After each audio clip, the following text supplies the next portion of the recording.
Hello students, subscribe for my channel, press the bell icon and never miss an update.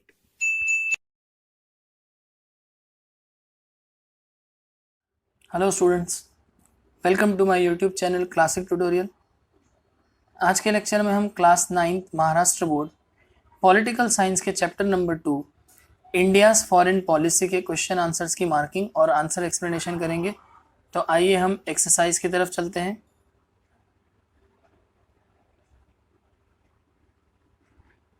देखिए, सबसे पहले यहाँ पर है choose the right option and rewrite the sentences.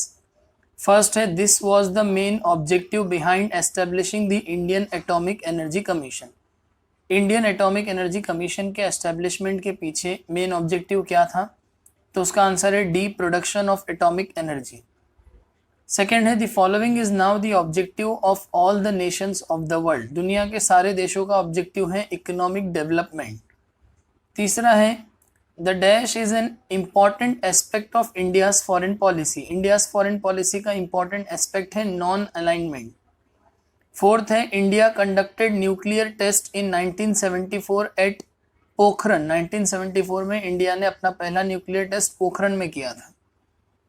उसके बाद नेक्स्ट है explain with reason whether the following statement are true और फॉल्स। रीजन भी देना है। पहला है Pandit Nehru contributed towards improving Sino Indian relation. Sino यानी चाइनीज, चाइना।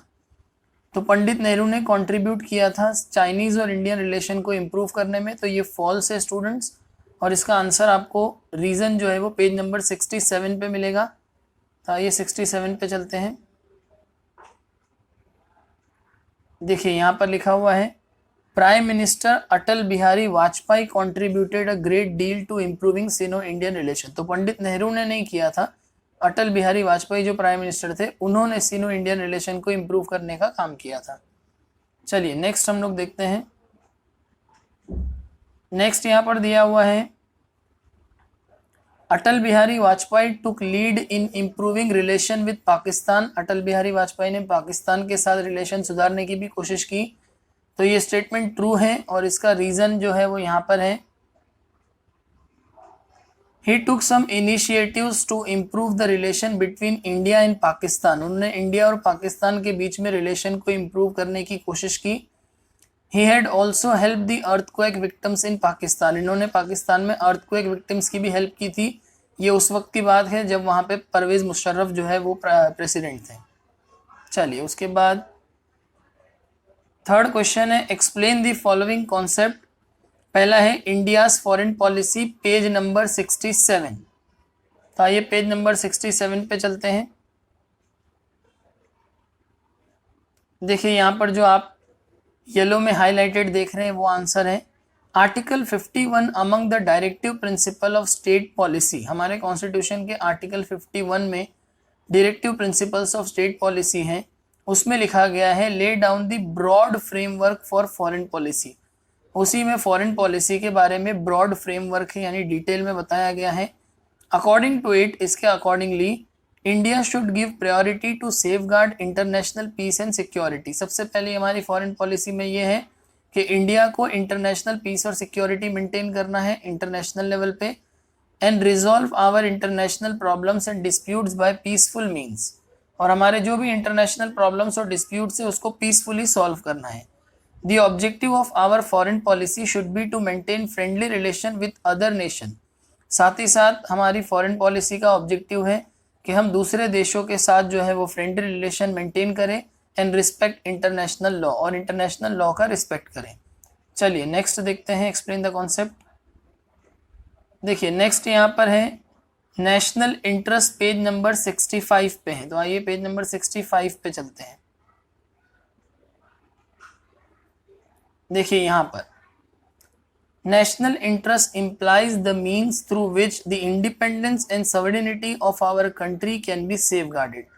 नेशनल इंटरेस्ट का मतलब होता है जिससे हमारे देश का इंडिपेंडेंस और सॉवरेनिटी, सॉवरेनिटी का मतलब होता है फ्रीडम ऑफ टेकिंग डिसीजन, यानी हमारे देश का फैसला हम लोग ही करेंगे, उसमें कोई बाहर का इंटरफेयर नहीं करेगा। तो सॉवरेनिटी, तो हमारे देश की इंडिपेंडेंस और सॉवरेनिटी को मेंटेन करना, सेफ करना, ये नेशनल इंटरेस्ट में आता है। National interest also includes effort to achieve our economic development। इसमें ये भी कोशिश की जाती है कि हमारे देश को इकोनॉमिकली डेवलप बनाया जाए, and to take steps towards increasing our national power, और हमारे देश की ताकत को बढ़ाने की कोशिश की जाए। उसके बाद यहाँ लिखा है in this sense the following factors are included in the national interest of any country. किसी भी देश की अगर बात करें तो उसमें ये पॉइंट्स जो होते हैं नेशनल इंटरेस्ट में आते हैं। पहला है डिफेंस, यानी कि the protection of our country's independence, यानी हम हमारे देश की इंडिपेंडेंस, सवेरेनिटी और integrity is the highest national interest, इसको प्रोटेक्ट करे, ये हमारे देश का सबसे बड़ा नेशनल इंटरेस्ट होता है। तो पहला तो डिफेंस करना है, देश होगा तो फिर हम देश के डेवलपमेंट का काम कर पाएंगे, इसलिए पहले देश को डिफेंड करना है। और उसके बाद economic development is also an important national interest. उसके बाद इकोनॉमिकली डेवलप करना है, फाइनेंशियल स्टेबिलिटी देश में लाना है, ताकि पैसे की या कोई और चीज़ की प्रॉब्लम हमारे देश में ना हो, गरीबी हमारे देश में ना हो। चलिए इसके बाद नेक्स्ट यहाँ पे दिया हुआ है, थर्ड है वर्ल्ड पीस। तो इसका आंसर में यहाँ पे ही है, देखिए world peace means world without war, destruction और एग्रेशन। वर्ल्ड पीस का मतलब होता है ऐसी दुनिया जहाँ ना वॉर हो, ना डिस्ट्रक्शन तबाही हो, ना एग्रेशन हो। UN is the organisation with the responsibility of protecting world peace. दुनिया में वर्ल्ड पीस प्रोटेक्ट करने का काम या वर्ल्ड पीस को बढ़ावा देने का जो काम है वो यूनाइटेड नेशंस के जिम्मे है, यूनाइटेड नेशन करता है। India is also supporting the policy of world peace, India भी वर्ल्ड पीस की पॉलिसी को सपोर्ट करता है।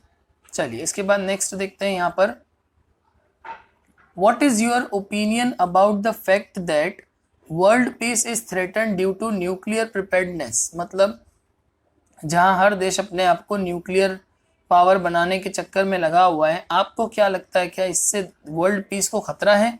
तो देखिए मैंने यहाँ अपना ओपिनियन लिखा है, Many countries of the world doing nuclear tests to provide their nuclear preparedness to the world। दुनिया की बहुत सी कंट्रीज हैं जो न्यूक्लियर टेस्ट कर रही हैं और दुनिया को बता रही हैं कि हम न्यूक्लियर पावर बन चुके हैं। तो इससे क्या हो रहा है, it leads to arms race. हर कोई जो है वो फिर हथियार बनाने के चक्कर में लग गया, तो हथियारों की रेस लग गई है। And can increase the possibilities of war. अब जब पावर आ जाता है तो फिर लड़ने की भी चाहत होती है, तो इससे वॉर की पॉसिबिलिटीज बढ़ रही है। Hence threaten the world peace, जिससे वर्ल्ड पीस को थ्रेट यानी कि खतरा है।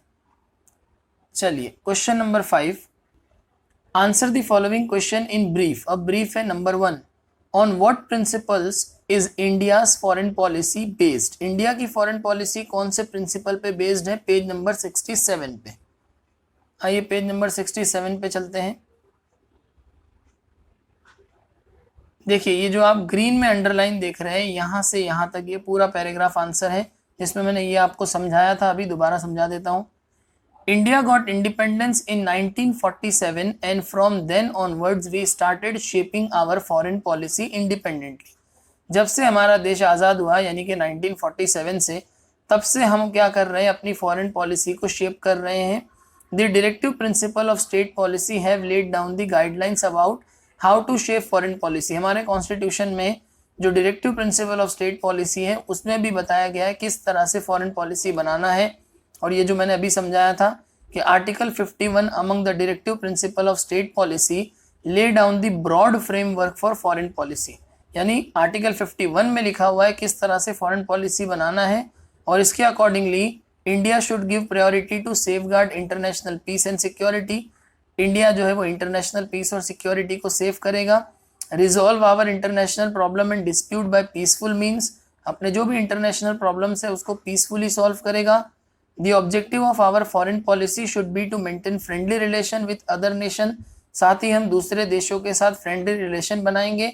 एंड रिस्पेक्ट इंटरनेशनल लॉ, और इंटरनेशनल लॉ को रिस्पेक्ट करेंगे। India's foreign policy till now has been develop in this framework. यही फ्रेमवर्क में यानी इसी तरह से इंडिया की फॉरेन पॉलिसी अब तक डेवलप होते आई है। चलिए नेक्स्ट क्वेश्चन पे जाते हैं।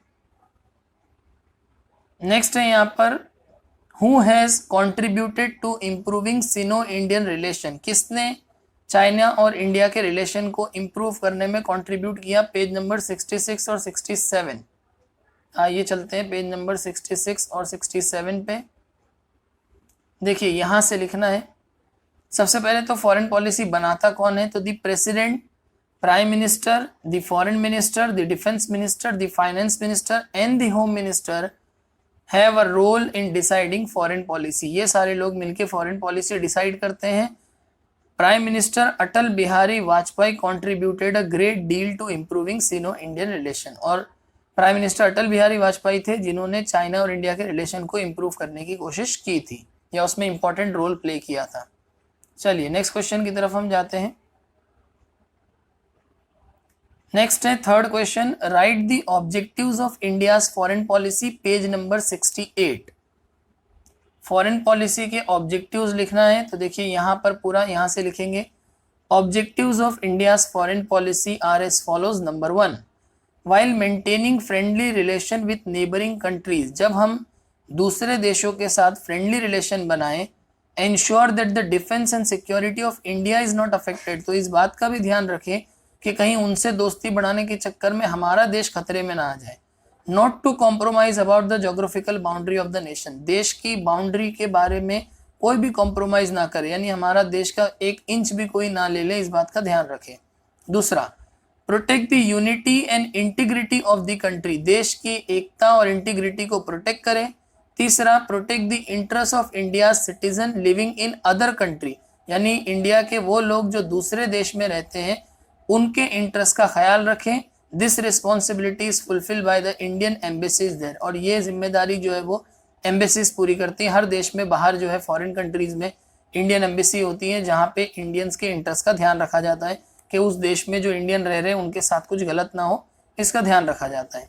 फिर नेक्स्ट पॉइंट है to establish economic and commercial relation with other countries for achieving economic development of India, और फिर देश की इकोनॉमिक डेवलपमेंट के लिए दूसरे देशों के साथ इकोनॉमिक और कमर्शियल रिलेशन को मेंटेन करें।